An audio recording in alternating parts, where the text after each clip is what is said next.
Oke, fokus udah. Sip. Oke. Hai semua, nama gue Ewing dan terima kasih telah memberikan gue kesempatan untuk menemani malam Jumat lo. Mulai dari pembalasan sang mantan sampai ke suami yang sadis, berikut adalah 5 kisah cinta mengerikan ketika hari Valentine. Setelah samsan, berikut ini.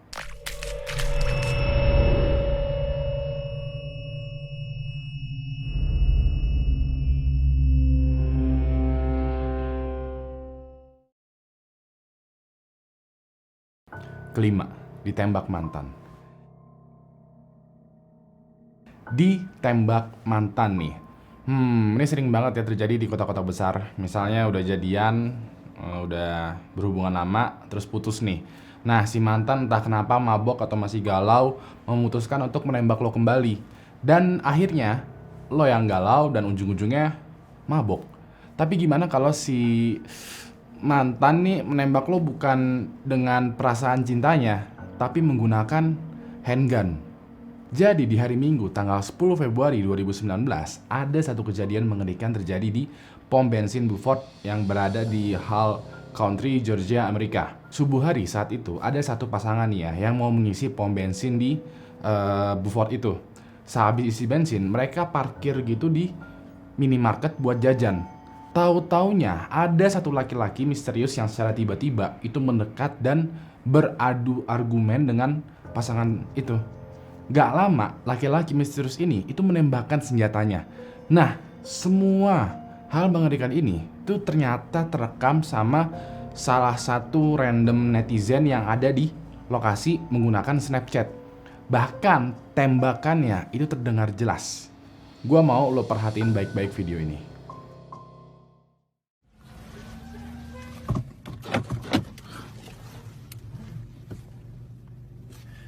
Go.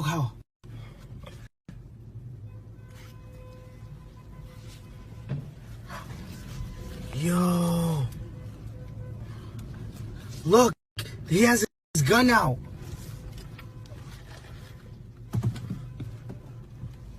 Hold on.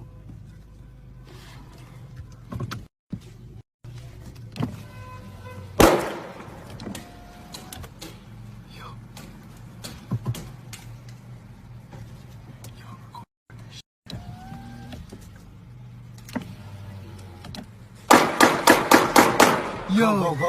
Go. Seperti yang lo lihat ya di video ini, kelihatan satu laki-laki ini memaksa masuk ke mobil. Nah, gak lama dia menembakkan senjatanya sekali.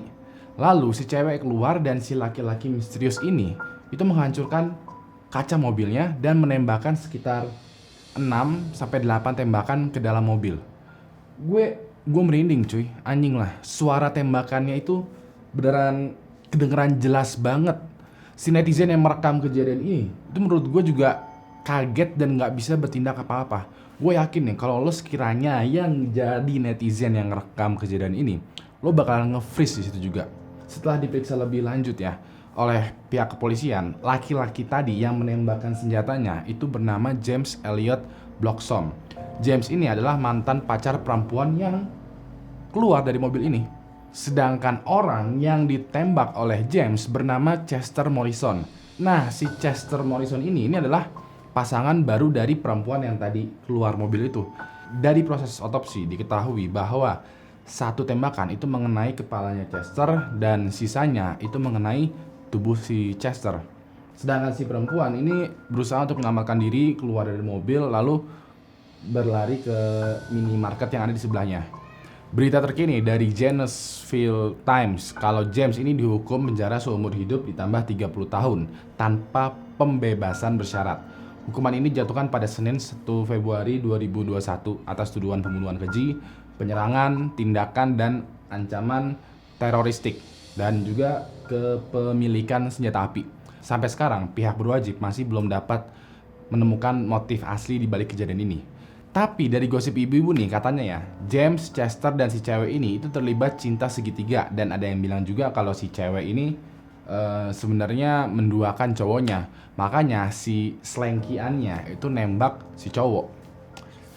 Aduh, ada-ada aja ya kejadian di kota-kota besar. Keempat, pembalasan suami. Masih ngomongin kejadian di kota-kota besar nih ya. Biasanya kan ya, kalau di kota-kota besar, kalau nggak punya duit, jadi pusing. Kalau punya duit, nyari yang pusing-pusing. Nah, kali ini ada kejadian yang ngebuat kepala lo pusing sampai-sampai berakhir menjadi tragedi. Ceritanya ada sebuah keluarga besar bernama Alana Bridge ngadain satu pesta ulang tahun di klub malam di Brazil.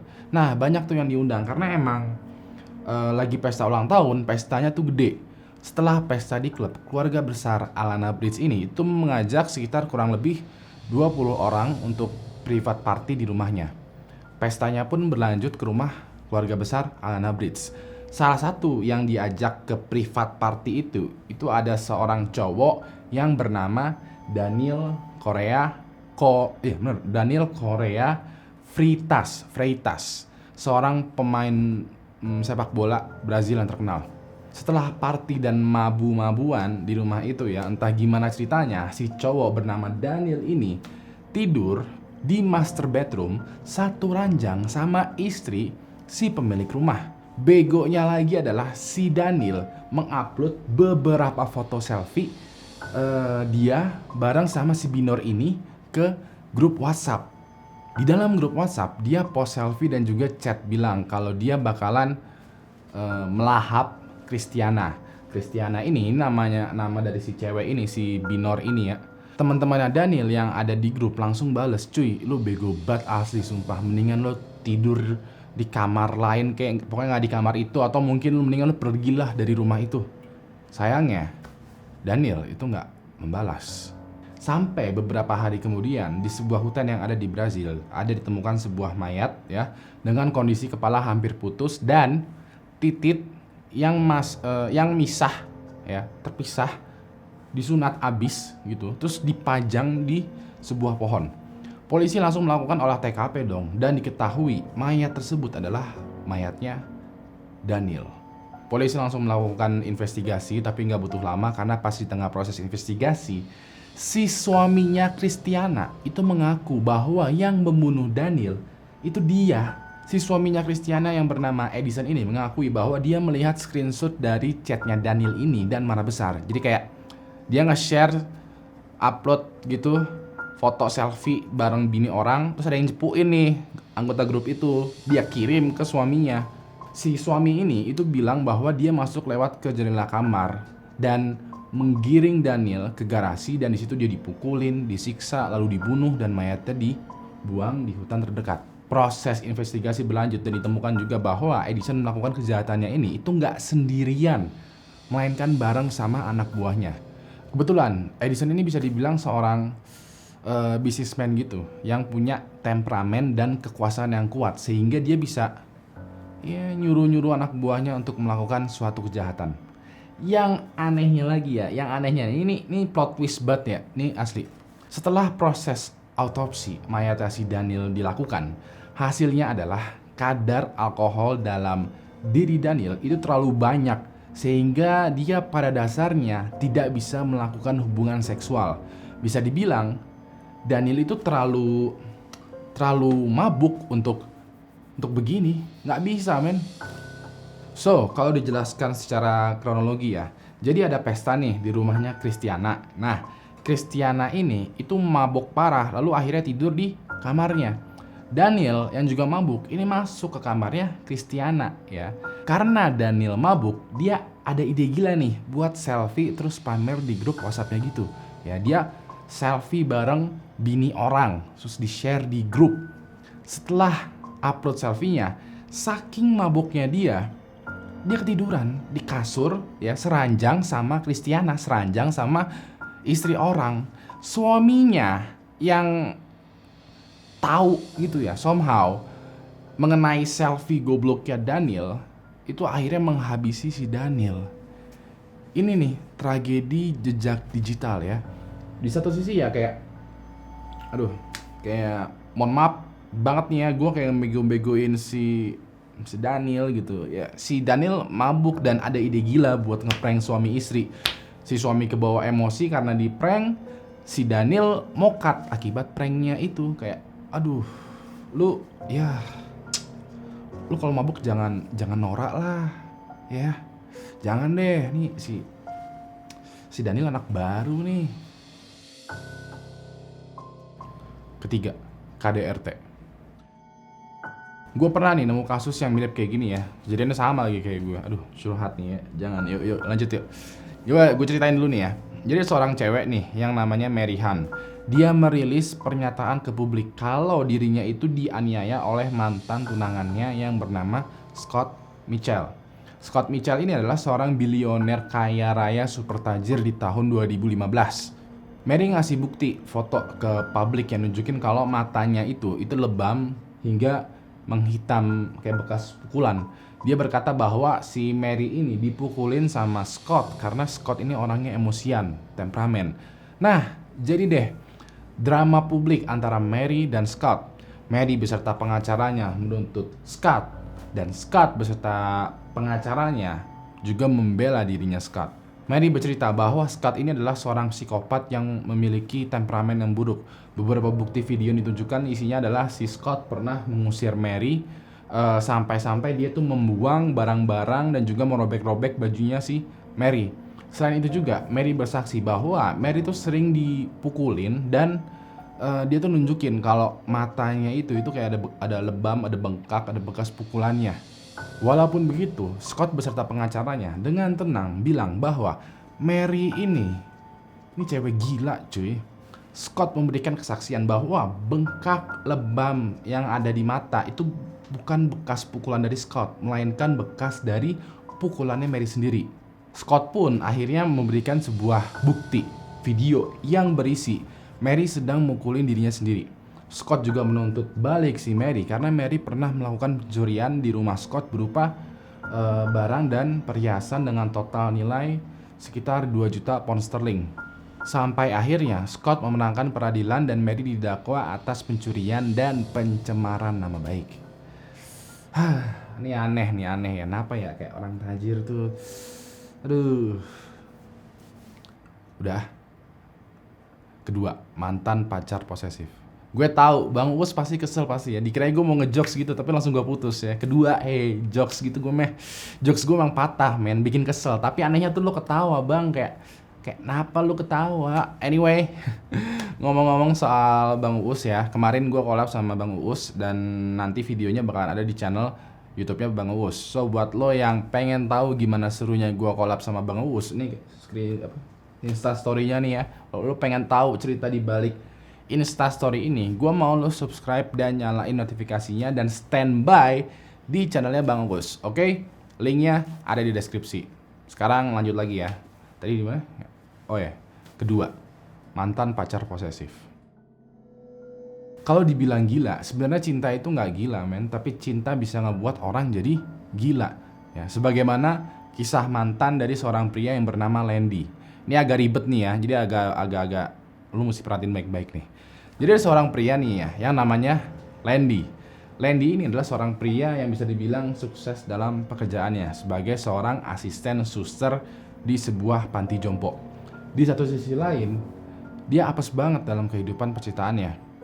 Kehidupan percintaannya dimulai ketika dia berpacaran dengan seorang cowok bernama Jose. Ketika berpacaran, Jose ini bisa terbilang gila. Waktu itu Jose pernah mengajak seorang bocah berumur 11 tahun ke rumah si Jose dan Landy untuk menghisap ganja dan nonton bokep. Ya, aneh nih orang. Dah. Karena Landy waras dan si Jose ini edan ya, dia menolak ajakan itu, terus memutuskan relationship-nya dengan si Jose dan mengusir Jose dari rumahnya Landy. Setelah itu Landy hidup normal dan akhirnya ketemu sama cowok barunya yang bernama Jonathan. Nah, ketika hubungan mereka lagi adem ayem nih ya, Landy dapat surat tilang gitu ke rumahnya. Kan kalau di luar negeri kan surat tilangnya tuh dikirim ke rumah. Beda kayak di Indonesia ya. Ternyata surat tilangnya ini dibuat oleh Jose yang sengaja membawa mobil Landy untuk ngebut-ngebutan. Landy bete dong, ini emang mobil gue, tapi kenapa gue yang ditilang padahal yang bawa mobil si Jose. Landy pun ketemuan sama mantannya yang gila itu yang si Jose ini untuk minta balikin mobil dan kelarin semua masalah hubungan mereka. Nah, selesai tuh masalah diantara Landi dan si Jose ini. Walaupun begitu, si pacar barunya Landy yang bernama Jonathan yang ini nih ya, malah curiga balik ke Landy. Jonathan mengira kalau si Landy ini malah selingkuh dengan si Jose. Aduh, akhirnya, ribet nih. Akhirnya mereka bertiga itu teleponan tuh ya. Landy, Jose, Jonathan. WhatsApp call gitu, voice call bertiga. Landy menjelaskan kepada Jonathan kalau Landy dan Jose sudah tidak ada hubungan apa-apa. Kayak adu bacot bla bla bla, pokoknya kayak lo gue N, bener-bener N banget, damai ya, kelar deh semuanya. Udah jelas sekarang hubungan antara si Landy, Jose dan Jonathan. Sampai suatu hari ketika Jonathan lagi mau nanyain kabarnya Landy, kayak lagi apa kamu, lagi di mana, udah makan belum, Landy nggak respon lama. Jonathan malah curiga lagi kalau Landy ini lagi selingkuh dengan mantannya si Jose. Jonathan pun menghubungi tetangganya si Landy, dan tetangganya Landy bilang bahwa tadi dia dengar ada suara keributan dari rumahnya Landy, tapi kayak nggak tahu apa gitu. Jonathan pun mulai khawatir dan takut, dan akhirnya menelepon 911 untuk ngecek ke rumahnya si Landy. Pas polisi datang ke rumahnya Landy, rumahnya itu udah berantakan dan ada tanda-tanda bahwa ada orang yang berusaha untuk masuk ke dalam rumahnya itu. Polisi masuk lagi ke dalam rumah, dan di toilet ditemukan mayatnya Landy dengan luka tembak di kepala dan di dada. Polisi pun melakukan investigasi terhadap kasus pembunuhan Landy. Polisi menanyakan alibi dari Jonathan, dan alibinya Jonathan ini emang valid, jadi bukan Jonathan yang melakukan pembunuhan. Investigasi pun berlanjut, dan dari telepon Landy yang ditemukan di bawah kasur, di situ ada video mengerikan yang dibuat oleh Landy. Gue mau lo tonton dulu videonya.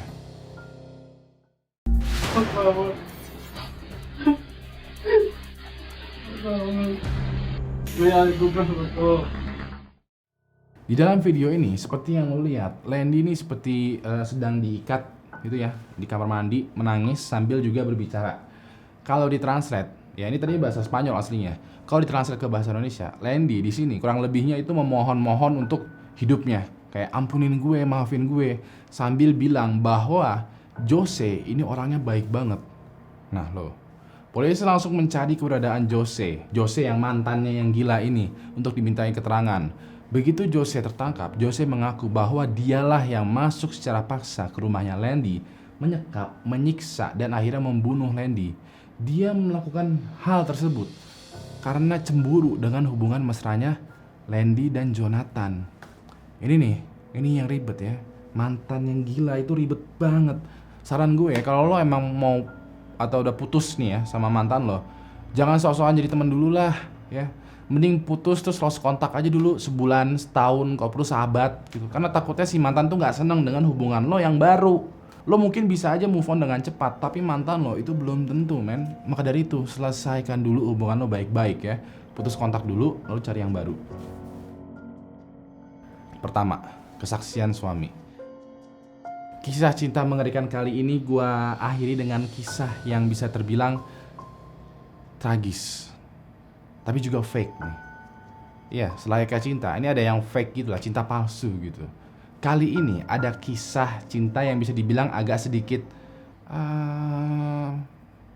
apa ya bahasanya, kayak pengen ngebegoin orang tapi nggak bisa gitu, karena kita cerdas. Jadi gini nih ya. Jadi satu YouTuber nih ya, channelnya namanya Big Manity. Ini YouTuber nih, seorang YouTuber dengan konten berisi vlog keluarga dan juga pembahasan tentang mobil remote control, mobil RC ya. Nah, yang punya channel ini namanya Trent Pascal. Di video terakhir yang ada di channel ini, dia merekam sebuah video yang terbilang cukup aneh. Gue mau lo perhatiin dulu baik-baik. I'm recording this because I want my daughter to know that I love you, Pascal. I'm so sorry that I've done this. I want you to know that you mean everything to me. I didn't choose this. Your mom chose this. She's been cheating on me for a long time. I didn't do nothing wrong to her.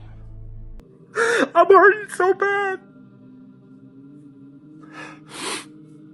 I didn't do nothing wrong to her.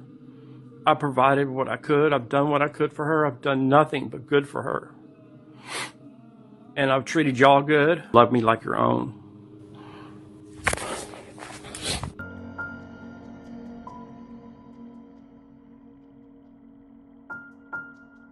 Dalam videonya ini, Trent bilang bahwa dirinya tuh menyayangi putri dan istrinya.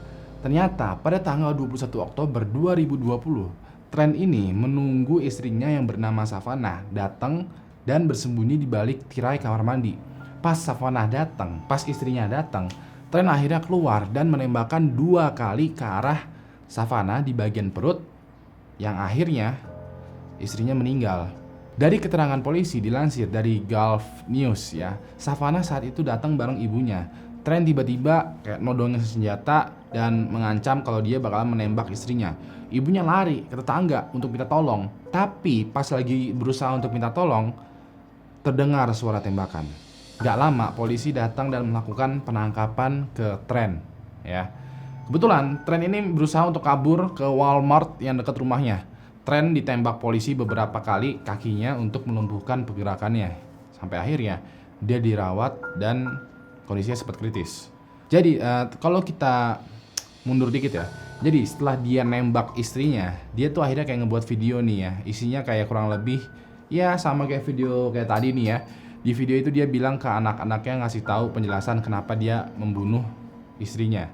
Trent bilang kalau dia melakukan hal itu karena istrinya telah selingkuh. Padahal Trent sudah memberikan segala macam kebutuhan untuk keluarga. Cuman ada yang aneh di video ini ya. Jadi menurut kesaksiannya si Trent ya, dia bilang bahwa dia tuh bunuh, terus akhirnya ngebuat video, terus kabur. Ini ada yang aneh nih ya.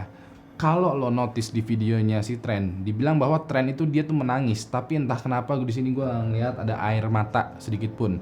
Selain itu juga dia kayak sedikit mengalihkan topik ke penampilan dan rambutnya yang berantakan.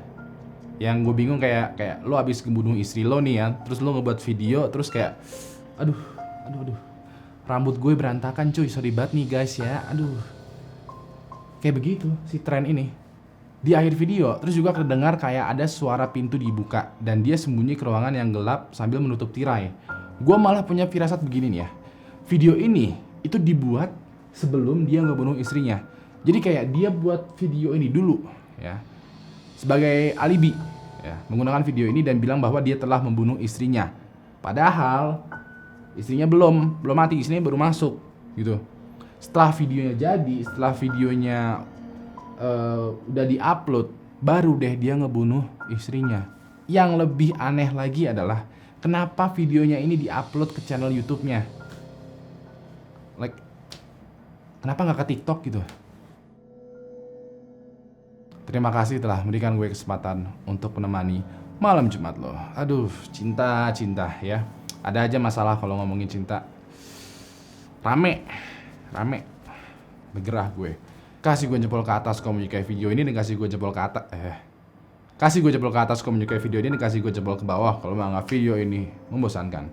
Jangan lupa like, tweet, share, dan subscribe channel Wing HD karena minggu ini akan ada live streaming email berhantu. So subscribe dan nyalain notifikasinya ya. Akhirnya live streaming email berhantu edisi bulan Februari 2021. Lo gak bakalan mau untuk ketinggalan live streaming. Maka dari itu subscribe dan nyalain notifikasinya. Terakhir, nama gue Ewing dan sampai jumpa lagi di malam Jumat selanjutnya. Good night.